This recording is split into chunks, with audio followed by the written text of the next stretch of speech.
જુઓ માત્ર બે શબ્દ વોઝ અને વર ભૂતકાળ કોના રૂપ ટુ બી ના. હવે ટુ બી ના બે શબ્દનું ગુજરાતી હતો યા હતા, હતી યા હતું ક્યારે વપરાય? ક્રિયા વગરની રચના હોય ત્યારે. જેમ કે હું બિઝી હતો, આ વાક્યમાં ક્રિયા નથી, સ્થિતિ બતાવો છો.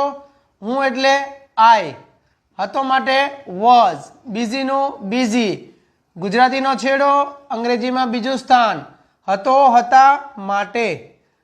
વોઝ અને વર ચેક કરીએ. I was, we were, you were, they વર.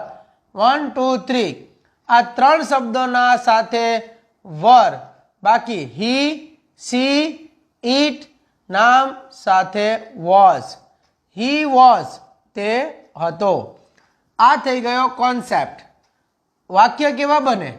અમે બહાર હતા, તે ઘરે હતો, તેણી કામમાં હતી, સચિન સારો ખેલાડી હતો, એક રાજા હતો, એક્સેટ્રા એક્સેટ્રા. હવે જો ગ્રામર કરતું હોય ને પરેશાન, તો એના માટે વિચારવા માટેનું કામ શરૂ કરી દો. કારણ કે વિચારશો તો વાક્ય આ ટોપિક બનશે આસાન. બાકી સમજદાર છો.